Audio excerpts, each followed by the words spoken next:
All right.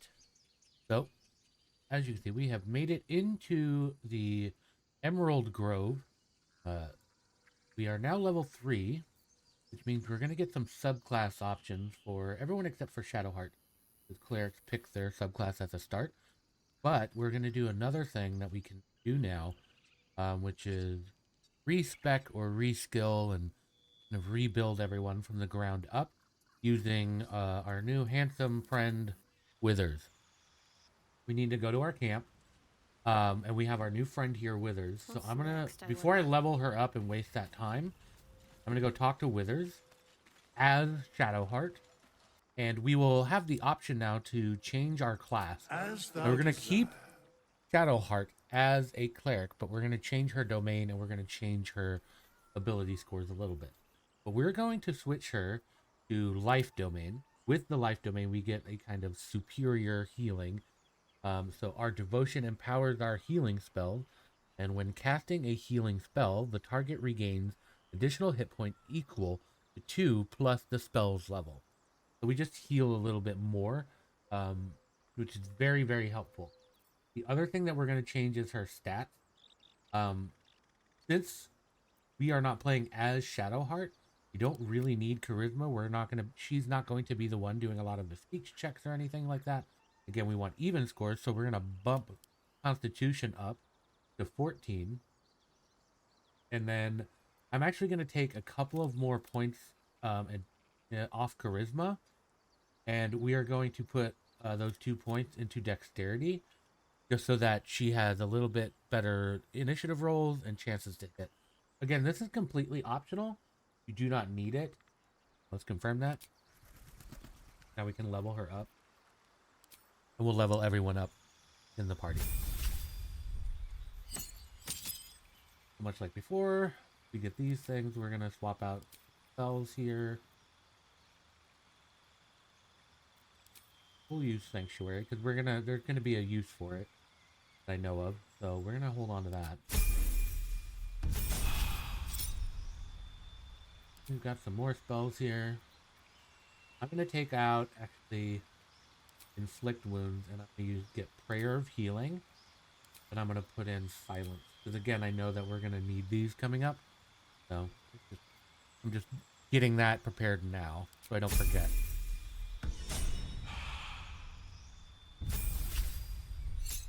My character, I'm a big fan of Heat Metal, so I'll probably take that. I also really like Cloud of Daggers. It's good for area damage and consistent damage.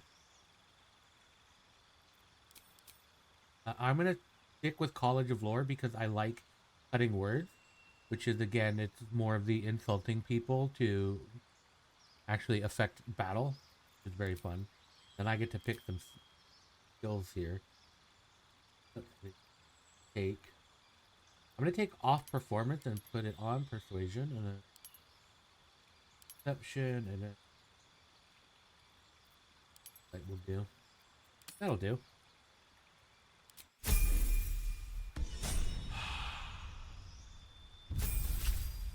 And now we get to pick a subclass for Astarion. Thief will give you an additional bonus action. So you'll have 2 bonus actions, which pairs really, really, really, really, really, really, really well with Monk. And allows you to do your Flurry of Blow Strikes a couple of times instead of just one. Then we also have Second Story Work, which gives you resistance to falling damage. Again, also pairs pretty well with Monk because you have you get resistance to falling damage as a monk. Arcane Trickster is a lot of fun. It essentially lets you sneak attack with certain spells, which is a lot of fun. I'm going to pick Assassin because we get these features that I really, really like on him. Because I plan on keeping Astarion as just a straight rogue and not multiclassing him. So, against unprepared enemies, we have advantage on attack rolls against creatures that haven't taken a turn yet. So, with our high dexterity and with this assassin advantage and initiative, will likely be closer to the start of combat. We can take out people right at the beginning. we have this ambush, so we have advantage against surprise creatures, and we can initiate that. And then what also happens is we get our action and bonus action back at the very beginning of the round. So you may have noticed earlier when I snuck up on the intellect devourers, my character had lost his action because I used my action to initiate the attack and initiate the combat. If I had this as a Starion when I did that, I could then attack them again a second time. I would have advantage. I could sneak attack them because they were surprised. That gives me advantage. And then it would have been a critical hit, etc. and so forth. It works very, very well, especially later on once we get better equipment.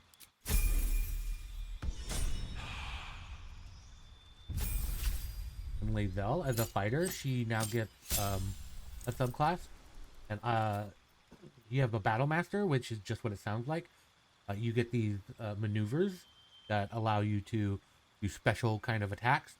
There's Eldritch Knight, which allows you to pick some warlock spells that you can cast as well. And then Champion, which allows you to hit really, really hard, and critical hit are easier to get. I'm going to keep her as a battle master because I am a fan of the maneuvers, specifically the disarming attack, the pushing attack, and this riposte. So when somebody misses an attack against me, I can respond with a melee attack. A lot of fun. It works really, really well.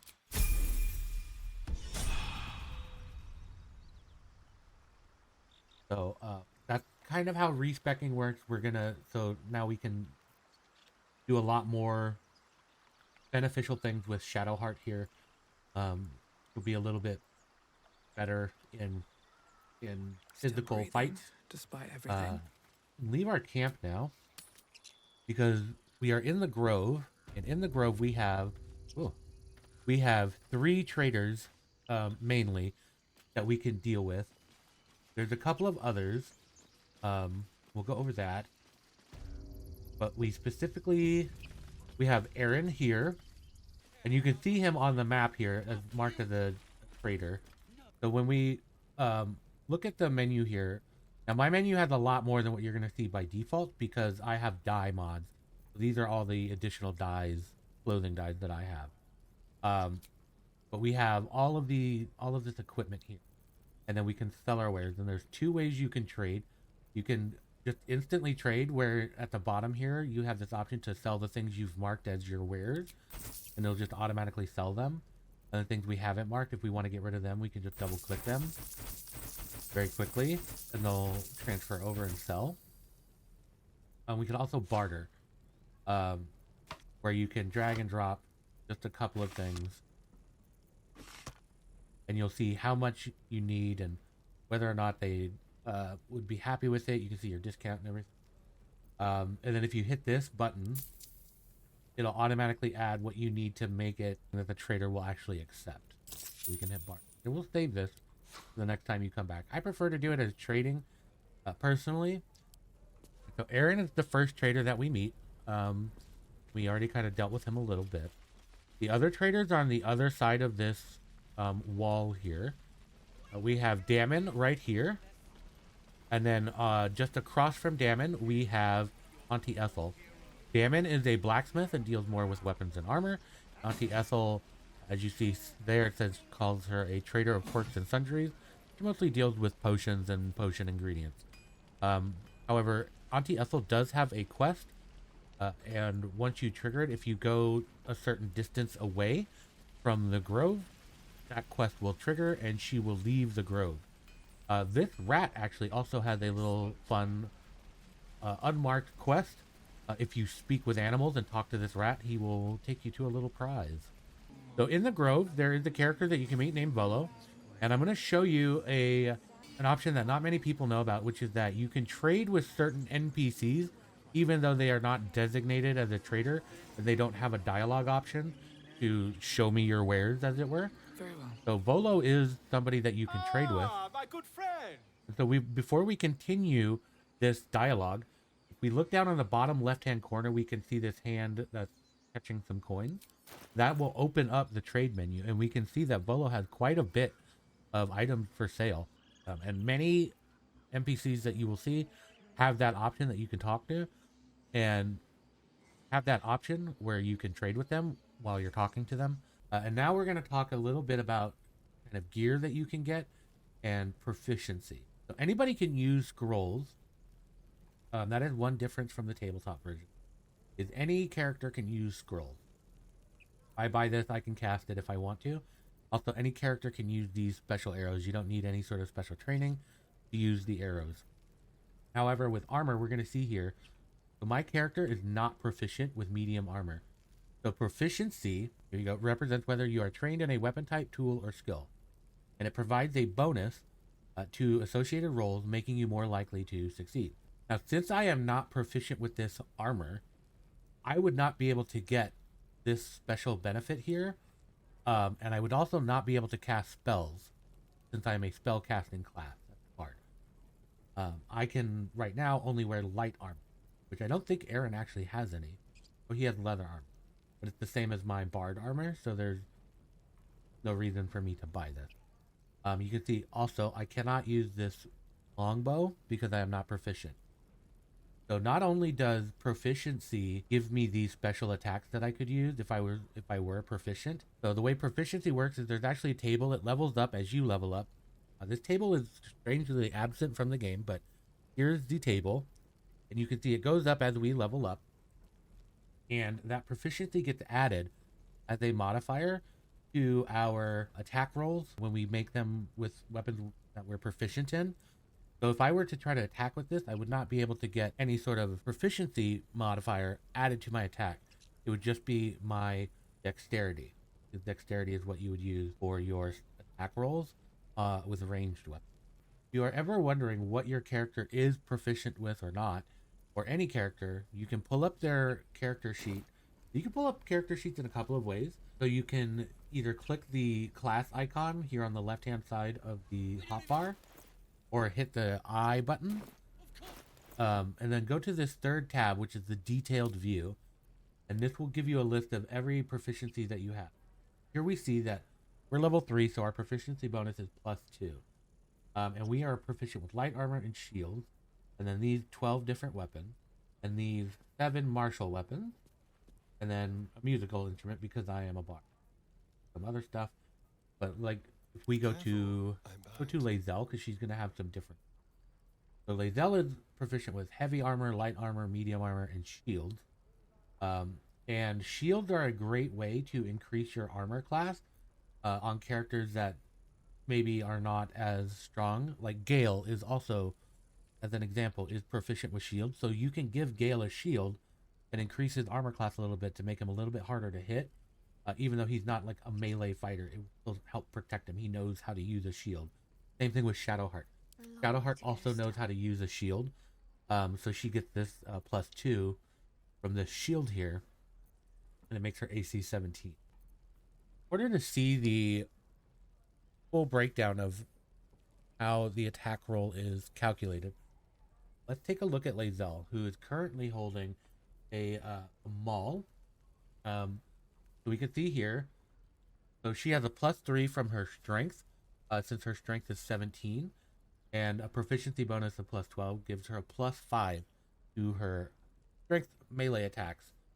But if she were to throw it, because you can throw the weapon and it then becomes a ranged attack, she only has a +3 since her dexterity is only 12. And her proficiency bonus is 2. And this will go up as we level up, so this will get better and better and better. But let's see what it would look like on my character who cannot use maul. I am not proficient with maul. So you'll see I have a -1 because I'm not proficient, so it doesn't let me add my proficiency modifier. So it's just my strength, which is 8, so a -1. But if it was a ranged attack, if I were to throw it, then I would be able to still do a little bit better. I have a +4 because my dexterity is 15, and I have a +2 proficiency bonus. So that's how proficiency works. So I can still use this weapon. I can wield it. I can hold it. I can try to attack with it. I just have a less probable chance of hitting, at least in a melee range. sort of up close attack. I could throw it and have a better shot. So with spellcasting, there's two types of spells that you cast. We talked a little bit about that earlier with save attacks versus spell attack rolls. And on your spell casting sheet, on your spellbook sheet, or pressing K, you can see the top line up here will give you your spell save DC. So this is what your opponents, your enemies, will have to beat when you cast a spell that requires a save of any kind, whether that be wisdom, charisma, intelligence, etc. They will have to beat this 13. And so obviously this goes up as we level up, because it also includes our proficiency modifier that we talked about earlier. So as we get higher level in the game and our proficiency goes up, our spell save DC will go up, and it will go up as we increase our wisdom as well, since that's our primary spellcasting ability. And eventually it will become very difficult for characters to make this DC roll. Now, if we make a spell attack, so there are some spells that are just a straight attack roll, as if it were a melee attack. We would get a +5 to that. And you can go over this to see what types of spells would require. A good example would be Guiding Bolt. Guiding Bolt takes an attack roll, a ranged attack. So we would have +5 to our roll. We would roll a d20 and add 5 to it. And if it's over the opponent's armor class, it'll hit. Sacred Flame is a save. So if a character, if we try to attack a character with a Sacred Flame attack, they have to roll a d20 and add their dexterity modifier. And if it's over this 13, then they will take no damage. And Inflict Wounds is a good example of a melee spell attack. So we have to be within 5 feet of our opponent, so we have to be right next to them because we have to touch them. A d20, we would roll a d20 and then add 5 to that roll to determine whether or not we are use this spell on our much like we would if we were using a sword to it. The other thing I wanted to talk about on the spellbook page, actually, is this other tab here called Reactions. You see here, I have two things because I have this bardic ability of cutting words. Then every character will have this called the Opportunity Attack, and you can toggle whether or not the game will ask you if you want to take that attack or not. By default, it is off, so your character will just automatically swing if somebody moved away from you in combat. However, I prefer to have it on, so there are times when I don't want to hit somebody who's leaving my character's area for various reasons, and so I don't want to take that reaction, or there are other reactions that I'll have that I want to take first, and I don't want it to be you, because you only get one reaction per round. You know, you can see there, it happens once per turn. So if I have other reactions, for example, I would want to keep my reaction so I can use cutting words. So if I see somebody moving away from me, I might want to wait and not take this opportunity attack on the off chance that I get to use my cutting words instead. All right. When you come across these three people in the forest, Edwin and Brynna and Andric here, deal with them however you wish. Whatever makes sense for you. But make sure that you do loot Edwin, and you get specifically the broken half of a spear from him, because it is a broken weapon. And in a cave that's nearby here, you can find the other half and combine them into one weapon that is fairly useful in the early game, especially in a specific area. So now we have the second half of the broken spear. You see we have the shaft of the broken spear that we got from Edwin, and then the head of the broken spear that we found in the cave nearby. And we can combine them like so, and we'll get a new weapon, and it is called the Vision of the Absolute. Also, where I am right now, which is where you find Scratch, the best boy in all the realms, there's actually a shortcut. You can see here, we have not found Karlach yet, and there's a shortcut to get her if you just jump across these stones, and you can actually see her from right here. She is right over here. So you can just jump across here, and it's a little bit of a quicker way to find Karlach. And over here we also have a very good example of something I want to mention, which is that not all of the good items that you will find in the game are bought off of vendors or won in battle. Some of the items that you find are just hidden in the ground or as loot. And right here, it's very hard to see, and it won't actually show up if you hold left alt. But right where Lae'zel is standing, we can see that there's a skeleton here, and on this skeleton, we can find this ring, the Smuggler's Ring, which gives +2 to stealth and +2 to sleight of hand, which is great for a rogue or a Astarion if you're keeping him as a rogue. It's just a very handy little piece of equipment, and you can just find it for free.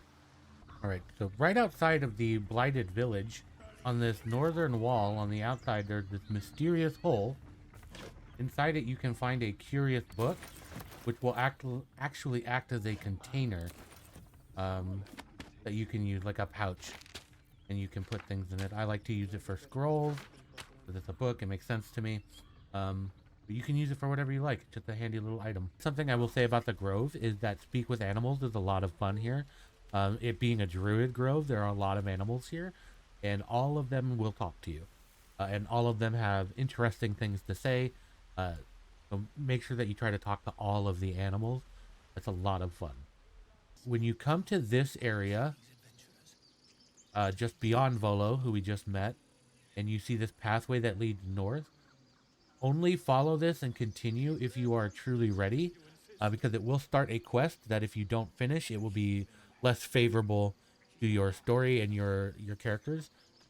Basically, if you see an autosave happen when you go down this path, you'll need to keep going.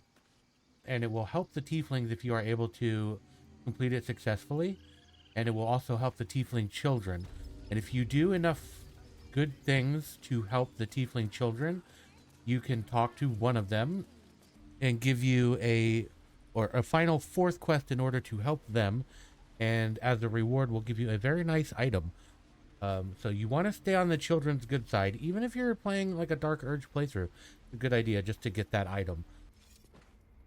After you're done first meeting the druid Kaga, you may want to come back here in the servants' quarters, and back here is a little hidden nook. I'm going to use Astarion for this. If we go back here, we can see that there's a chest, a Kaga's chest, and we can hide. Easy. Pick it.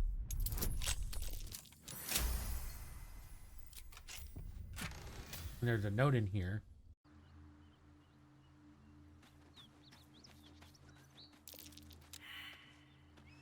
So if you are ever walking around and you see that you fail a survival check, you can actually just start digging right in the area where you failed, and you will still be able to dig up the chest that is buried there.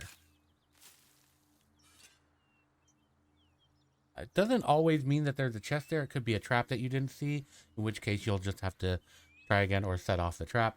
But usually a failed survival check means that you just missed the fact that there's a chest buried nearby. So one question that gets asked a lot is whether or not you should bother reading any of the books that you find in Baldur's Gate 3 lying around. The answer is can. Some of them are quest items that will be marked with the familiar orange outline. However, some of them are unmarked and will still help you even if you read them and they are not marked as a quest item. For example, in the Blighted Village, right next to the sigil circle, you go into this dilapidated house. There's a book on the counter here called the Apothecary's Ledger, and if you read it, the ledger is filled with cultivation instructions for a range of medicinal plants. One entry is underlined, deliver specially requested plant to the seller. Keep away from prying eyes. Says there's a cellar here somewhere. And then you'll see that you get this quest to search the cellar, which is right here, even though Lae'zel couldn't see it. And there's also another book down there that will help you further along in this quest. And they are completely unmarked. They don't show up as quest items, but they help you with this quest. So do you need to read the books? Not necessarily. You could still do this on your own without ever getting that quest, and you can just stumble upon it. There is an achievement for reading 100 books, and there's a lot of really good, fun lore, and they really spent a lot of time writing a lot of books. They're usually just one or two pages, so it's not an actual book, but a lot of fun if you do read it, and some of them can end up helping you in the long run. One of the items that you can find in the basement or the cellar of the house in the blighted village that you find upon looking in the apothecary's ledger is the Scroll of Summon Quasit. And if you give this to Gale, he can learn how to cast it and therefore be able to use this particular summon, which is unique and special, permanently. And it will cost 50 gold unless you are a conjuration wizard. Then it will be 25 gold. But we can learn this. And now we have this new spell, Find Familiar Cheeky Quasit. And if we go to our spellbook, we can see it there. And now we can prepare it, and now we can cast it permanently as a ritual. And ritual spells, by the way, do not require a spell slot when they are cast outside of combat. If you try to use this in combat, it will take a level 1 spell slot as it's a level 1 spell. But outside, we can cast this freely, so we could summon them before combat and bring them in with us. I'm not going to summon it here, because I want you to learn what this Cheeky Quasit is on your own. But it's a very fun summon, and you can keep them around permanently until you beat the game. So through the course of the game as you play, you may notice that your characters get bloody and dirty as they travel and get into battles and fights and everything. However, you can clean your character, and you can do this a couple of ways. The one way is you can actually get a soap bar, and it says right there, using this will clean off dirt, blood, and face paint, and will remove conditions that make you smell bad. So we can actually just double click it, and you'll see it instantly cleans me up. You can also do the same thing with a sponge. So let's give the sponge to Lazelle and switch to her. So we can see she's kind of bloody too. She's got blood all over her nice new armor. And we can double click the sponge and clean it off. The other way that you can do it, we'll go to Astarion, who's covered in blood. He probably likes it, but you can also just go stand in some water for a couple of seconds. And you can see now it's washed off and nice and clean and smelling fresh, just the way he likes it. So yeah, you can actually bathe your companions. All right, and now we have leveled up again. And so this time I'm going to talk to you very quickly about multiclassing and how that works. And we can also go over feats, because at level 4 we do have a feat available, so we can use that if we so choose. So multiclassing is something that you can do as long as, again, you are playing balanced difficulty or higher. And it's just like it sounds. You get to add a class to your character. And as you can see, it's now splitting it because I am level 4 total. So my next class that I will multiclass into will be a level 1. So I could be a level 3 bard and a level 1 barbarian, or what we might call a bardbarian. Some classes, again, work better with others. So as a bard, since my primary ability score is charisma, I might want to consider sorcerer or a warlock. But I do, again, you do not have to do that. It just makes the multi-class a little bit easier to manage. And you'll see that, for example, a warlock shares some of the proficiencies with light armor and simple weapons, so I can use the same kind of weapons, things like that. But that doesn't mean you can't do a bard paladin or a bard fighter. Do whatever you want and whatever sounds like it would be fun or interesting for you, and it will work. You can make it work fairly easily. The only thing I will say is that as a barbarian, you will not be able to wear heavy armor and still use your rage. And you cannot cast spells when you are raging. So having something like a sorcerer barbarian or a wizard barbarian, while it does sound funny, and it is, they kind of clash because their abilities don't work together. That's the only real thing and real issue that comes up with multiclassing. And also a barbarian paladin or a cleric or a fighter, those classes can wear heavy armor, while a barbarian cannot and still rage. You wouldn't be able to wear heavy armor, but you would still be able to be a paladin or a cleric or a fighter. But again, you can't cast spells while you're raging, so you wouldn't be able to use your paladin smites. or your cleric spells. If you are wanting to rage as well, you would have to kind of pick and choose. But it can work a little bit better, at least a little bit better than something that's a straight spellcasting class like a sorcerer, a warlock, or a wizard. I do recommend waiting until at least level 3 before you start multiclassing, so that way you get the actual subclass benefits of your first class before you start splitting off into other things. But other than that, do what you want. You can multi-class multiple times, and there's also an achievement for that. So it's not like you're limited to 2. You can multi-class into everything if you want, and have a what we might call like a jack of all trades kind of thing, where you just have a level 1 of everything. Since there's only 12 class and the game is capped at level 12. But again, whatever you find fun and whatever you think would work. And if you find it fun to have something very, very strong and synergize with the primary abilities, then go for it. But that's basically how it works in a nutshell. At the 4th level, you do get a feat. And a feat allows you to pick a special feature or ability that you can do now. And you will also get more feats as you continue to level up. You can also, instead of taking one of these special features, you can do an ability improvement. Like it says, you can increase one ability by 2 points or 2 abilities by 1 point up to a maximum of 20. You can never increase your stats above 20 unless it's through some sort of magical item or gift or boon that allows you to go above that cap. Since it's my first feat, what I am going to do is I'm going to use the ability score improvement, and I'm going to even out my charisma and my dexterity so that they are now even and all my stats are even. And we'll see here, so my dexterity right now, I have a +2 because I'm at 15. But when I go to 16, it's +3. And the same thing for my charisma right now, it's a +3. And when I go to 18, it's +2. Or +4, sorry.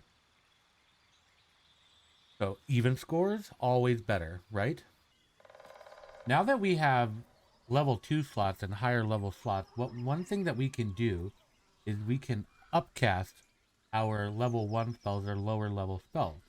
So one thing we can do, for example, with Thunderwave, is we have the option here to use a level 2 slot, and you'll see here it says when we upcast, we'll deal an additional 1 to 8 thunder damage per level. However, some spells do not offer any advantage to upcasting. For example, Tasha's Hideous Laughter, which is also a level 1 spell. We can see here there's a note. Casting this spell at a higher level doesn't grant any additional benefit. So don't waste a level 2 slot if you don't have to. We have 4 level 1 slots, so we can go ahead and just use our level 1 slots. There's no reason to waste a higher level slot on this because it doesn't give us any other benefit. That's an important thing to keep track of. When you are at the Goblin camp, if you want to do a thorough and good playthrough, and by good I mean alignment wise, not well done, you may want to end up fighting this entire Goblin camp. As you can see, there's quite a few goblins here and a big ogre. However, as my mother might say if she were in Faerun, there's more than one way to skin a goblin, and you can thin out their numbers in multiple ways here that make this a little bit easier to handle. Again, just kind of look around and thoroughly investigate your surroundings here. There's at least a couple of things here that can help you with this fight.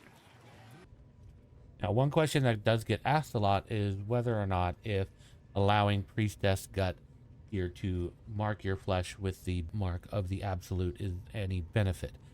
And the answer is yes. They will help you with speech checks when you are dealing with the goblins and any of their leaders and stuff like that. However, it's not a requirement. And as far as I know, you actually don't see it on your character. It's not like a cosmetic change, but you do end up with this branding mark that will help you. So again, one of those things that's just up to you and whether or not you want it on your character or not. When you come to the Goblin camp, inside the Shattered Sanctum, you can find this guy here, Abdurak, and before you speak to him in this bloodied shrine, you'll want to read this book that's on the table, On Receiving Her Grace. Just click it and then close it.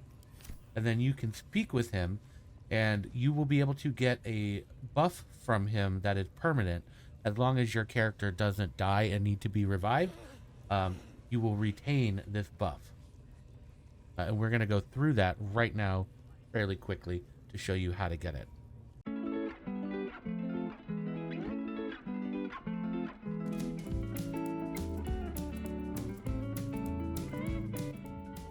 Up until this point, none of the choices really matter as long as you're continuing the dialogue with him.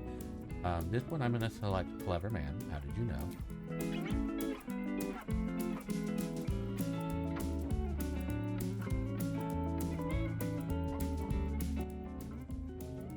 And then here we have this second option now. I saw your book. Let me try some of those techniques. We'll select that. An eager student indeed. Those are advanced devotions. The mistress would approve. Indicate which instrument calls to you, and let us put it to work. And then what we will want to choose is the third option. Take the hand axe and show me your word. A most excellent choice.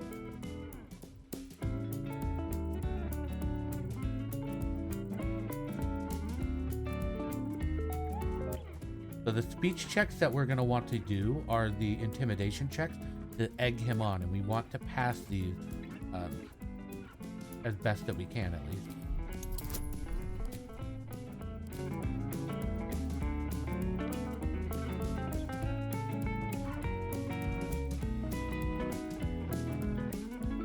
And then this is the last one that we will want.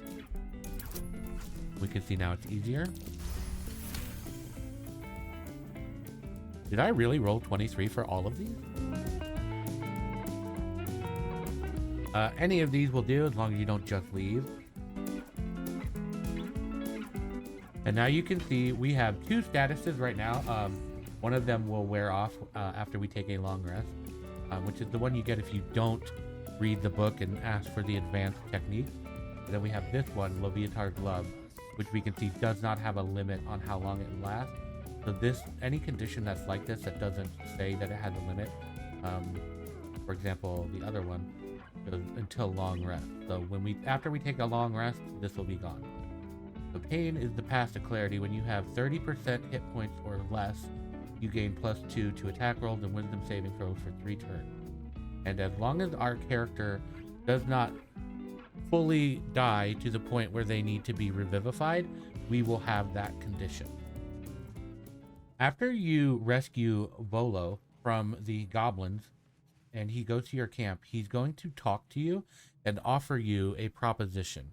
And then you will need to take a long rest. And after that long rest, he'll speak with you again. I'm not going to mention the exact proposition that he will give you. However, I will say that you should strongly consider listening to him and at least considering taking him up on his offer. You do not have to do it, but it is strongly recommended.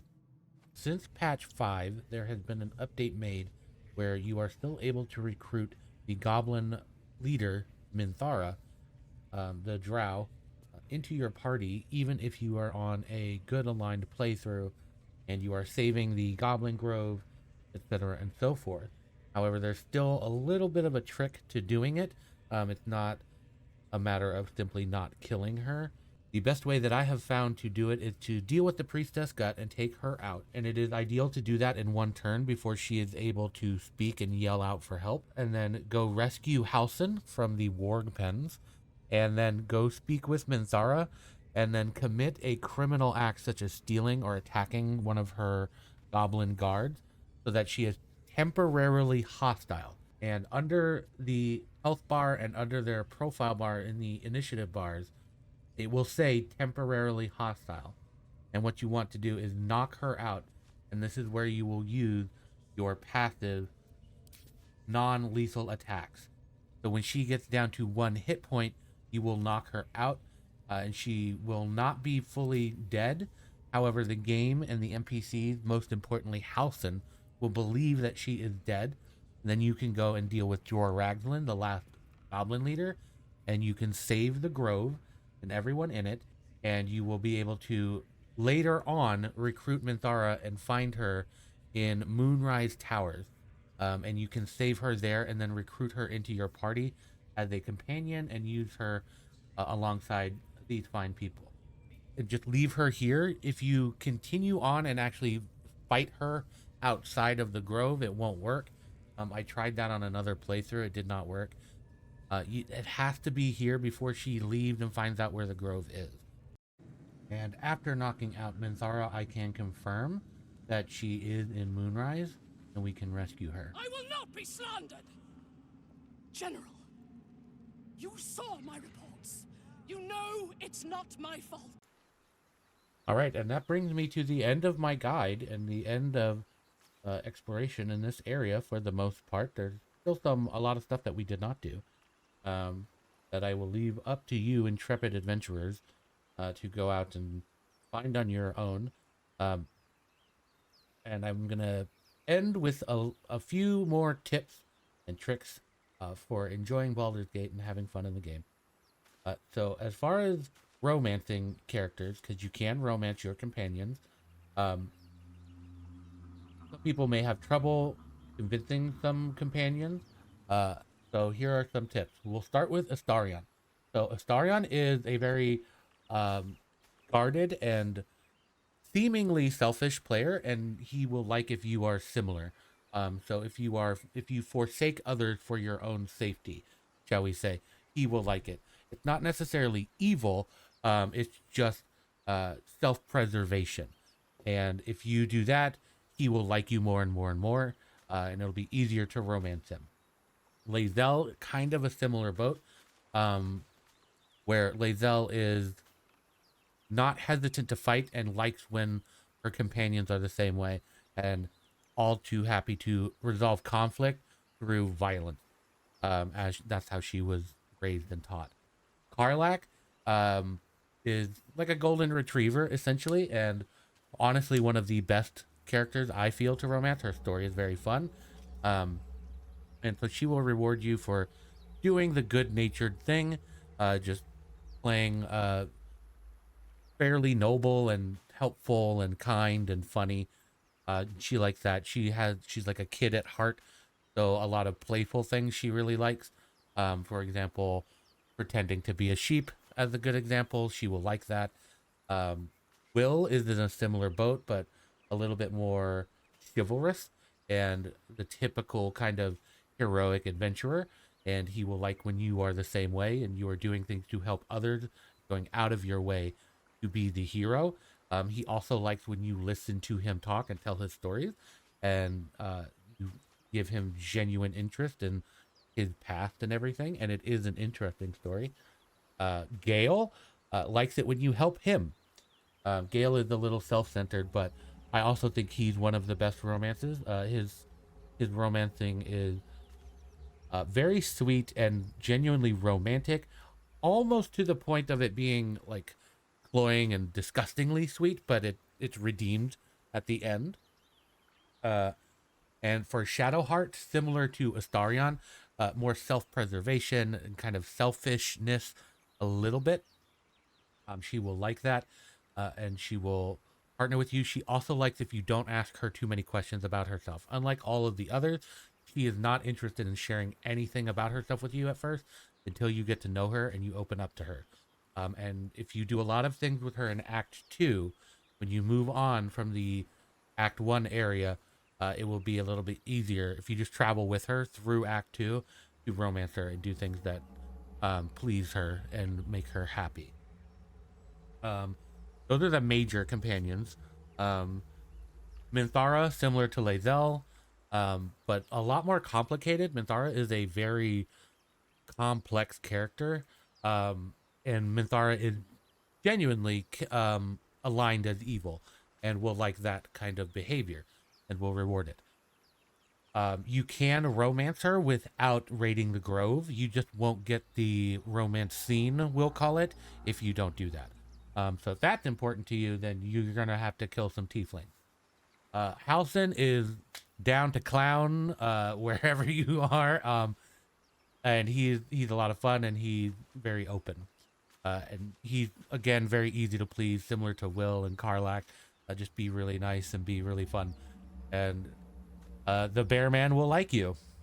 So the last thing that I'm going to say is that once you do the main part of Act 1 here, which is rescuing the tieflings from the grove and kind of saving the grove and Halcyon and all of that, that we've already kind of talked about, you will have an option in your journal to go to Moonrise Towers, and you will have two different choices to make. It'll say travel through the mountain pass and travel through the Underdark. And the game, because it's split up like this, it does make it seem as though you have to choose one over the other. However, that is not true. You can do both, and I would suggest doing both, because not only will you get more experience and everything, and a chance to get, better items and different encounters and all of that, and more backstory for your characters and your companions, but you'll also get some really interesting buffs and things of that nature. It's just, do not continue onward, and there's a point where the game will tell you that you are about to move into the second act of the game, and when you go forward, you can't go back. But it does warn you, so you'll know ahead of time. So it's not like you're going to be screwed and say, oh, I didn't, and think that you didn't know that you could do that. And the very last tip that I'm going to give you, a piece of advice, well, not the very last, this is the second to last, the penultimate piece of advice, is to play, and I've been saying it all throughout this guide, is to play however you want. Do not listen to anybody tell you how to play this game, and specifically Dungeons and Dragons. The game is so well made and so well designed that you can genuinely play however you like within the parameters of the game, and it will be just as rewarding as if you were to play the way somebody else did. Do not let other people dictate your fun. It is your game, your save file, your choices, your character, your fun. Play whatever you want, however you want, whenever you want, and do whatever makes you happiest. The only wrong way to play this game is in a way that is not fun for you. So if you are not having fun, then don't play like that, or don't play it at all. And now my last piece of advice is, unlike in this video, please crank the fucking music. Our boy Boris went the fuck off on this soundtrack, especially in Act 2 and Act 3, and your ears will be rewarded for every second that you listen to the soundtrack of this game. I promise you. It is amazing. It is incredible. I've only kept it off of this for obvious reasons of recording and cutting and things like that. I didn't want it to sound clunky and weird and chopped up. Please listen to the music. It is an amazing soundtrack. It's an amazing game. I hope you have so much fun playing and venturing forth. I have been GM Pandora. I thank you for watching, and please like and subscribe for more. Check out my Twitch channel where I have many more Baldur's Gate 3 playthroughs planned for the future. Currently, as of this video release, we are doing a Karlach origin run in a custom difficulty that copies honor mode but adds the additional options through the custom difficulty, and we are going to try to romance Minthara, already proving to be kind of interesting, and everyone is a barbarian, because I thought that would be funny. So it is Karlach origin, honor difficulty, everyone's a barbarian, and we're going to romance the drow mom Minthara. So come check that out. Thank you again so much for watching, and have a wonderful and amazing new year, and may 2024 bless you with all kinds of advantages.